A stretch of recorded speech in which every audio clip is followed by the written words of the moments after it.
Hello guys, welcome back to AWMFX. Good morning, good afternoon, good evening, or good night, no matter where you are. Hopefully you guys out there are doing great, earning a lot of money from the market, and of course, taking great care of your health. So today I'm going to share with you a setup, a very simple setup. And of course, there's this setup I've been using for many of my trades. All right, this is the core of my setup.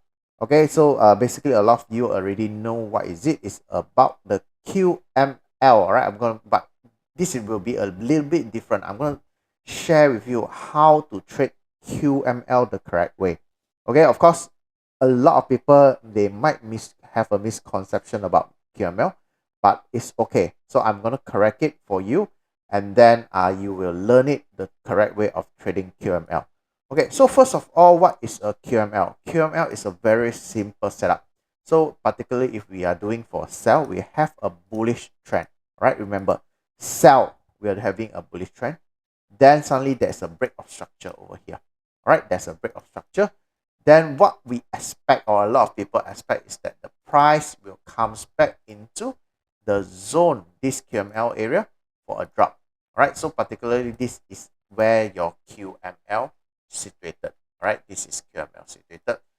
All right, so they are hoping that the price will reach the QML and then drop. So what I'm telling you from the early of this video, a misconception is that, okay, coincidentally, sometimes the price will reach this QML and then drop. But this is not the correct way of trading it. The correct way is that you must combine it with a supply and demand and find your maximum pain level. Of course, terms and the names is totally different. The important is the concept. And from there, we find our decision point or a fresh supply and demand zone for the drop. All right, for this sell movement, we call it as a supply zone. All right, for the buy, we call it as a demand. So particularly, there is basic two type of QML. First type is the QML quick retest, such like this, where the left shoulder and the right shoulder, the distance between the head is almost the same. All right, so this is considered a quick retest. And of course, we have the late retest. Late retest, the price is a bit more complicated. We'll have a different type of price action, such like the fake out or fake out, compression, SR flip, diamonds, and etc. Right, so it will comes back into this area for a drop. So this is something we call as a late retest, where you have different type of price action.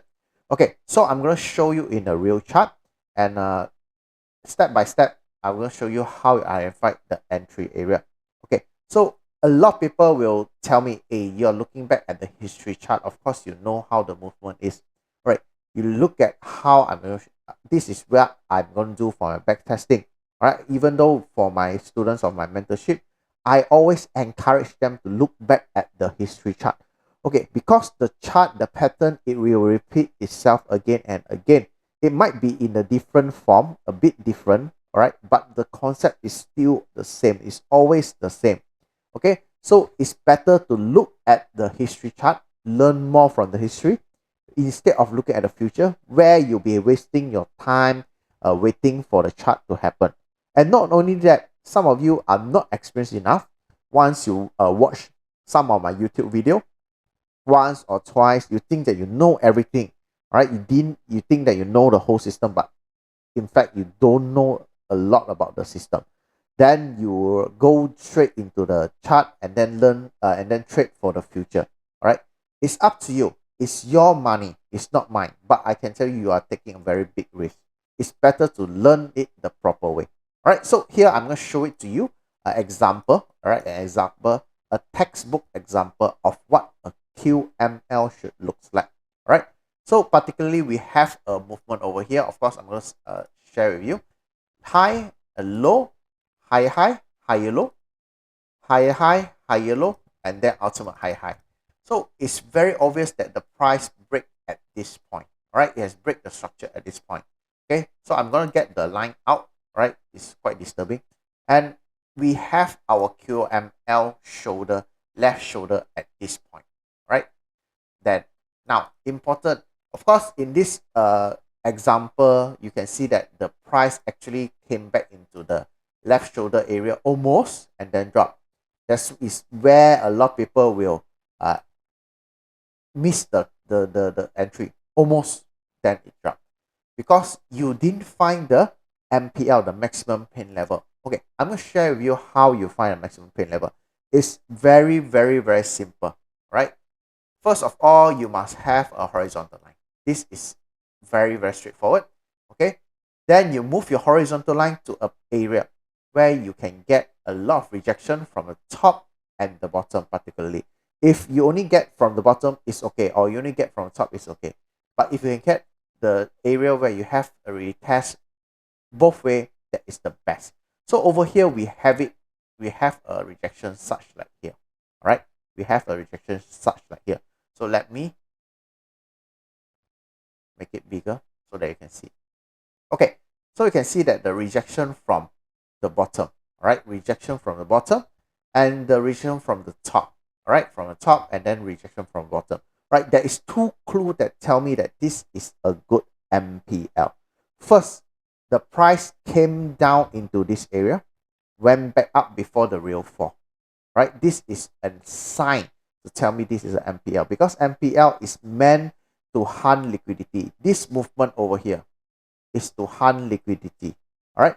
So the second sign is that particularly after the price went down, all right, in very short moment, the price will return into the area to test the MPL again. All right. This is a second good clue for you. It will comes back to test the MPL. Remember, the price is only testing the MPL. It will not test the zone, all right, the fresh supply and demand zone. If it tests the zone, means that the zone is no longer fresh, then it's almost useless, all right? It means that your risk is actually higher. So over here, you can see that the price came back into the MPL line and then dropped all the way. Okay, so particularly, I've told you this is a late retest, means that there is a lot of price action, which I'm going to show you later. Now, we're going to find our decision point. Even simpler than the MPL. Once you find your MPL, decision point is a peanut to you. You need to identify a zone. In this example for the sell, you need to identify a supply zone that is above your MPL, all right, which serve as your decision point DP. So over here, very simple, we only have one zone only, one and the only zone, right? And the way I identified my zone is maybe is a bit different from other people. I do not know. I always identify supply zone is from the open to the highest point. And for my demand zone, I always identify from the open to the lowest point. All right, on that particular movement.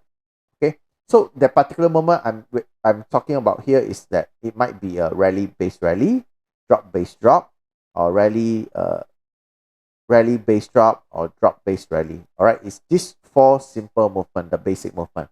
All right, so simple over here, we have the decision point, the price came back into this area, tap and then go. All right, so now the big problem is that as this is a late retest, there must be some movement that is building up liquidity. All right, or we call it building up the money pool. Right, this is a manipulation by the big banks or big players, whatever you want to call it. So we have a lot layers of fake out. All right, fake out is a fake impression of a resistance level or a supply level. In this example is a resistance level, right? So I'm going to show you a few. Okay, so I'm going to have my straight line. Okay, so over here we have fake out. We have the first layer of fake out. Right, you might call this a fake out, or you might call this a SR flip, right? Because it's very near to a previous support area. So here I'm going to just call it a fake out. Simple. You can see that the price make attempt for a both equal high. All right, then we have another fake out over here. All right, building up another liquidity very beautifully. All right, so the other one, last one, before the break of the structure, right, you can see that the price is making another fake out. Right, so we have one layer, two layer, and three layer of resistance fake out before the price came into the area and then dropped. Now, I always have this common question. I'm going to repeat again and again. should I take the resistance from the shadow or from the body? Right? You need to know one thing. What we are doing here is not engineering, right? We are doing trading. So it's all assumption and the chart is very random. So I usually will place it at between the body and the highest point, or means the highest weight. So in this case, this is where I place my resistance or my fake out line. So I have my fake out line, the price came into this area and then dropped. You can see that this is a textbook example of how I identify my QML, my MPL, my decision point. I am find my price action before the real price drop. All right. So that's all for today. All right. Hopefully you guys enjoy the videos that I did for you. And of course, if you think that the videos that I did for you is useful and you gain some knowledge, or maybe it helps you on your trading and you wanted to spread more words out there for to other people, just hit the like button. All right. I think the YouTube algorithm will automatically suggest my video to more people out there.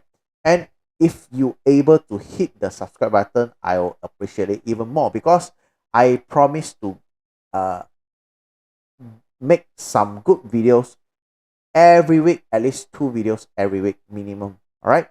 So you can, if you hit the subscribe button and the bell button, you'll get the notification wherever I come out with a new video. I'm gonna show you different example, different textbook example, and of course different uh difficult example, so that you guys can observe, learn to trade in a better way. All right. So that's all for now. I'll see you guys next time. Bye.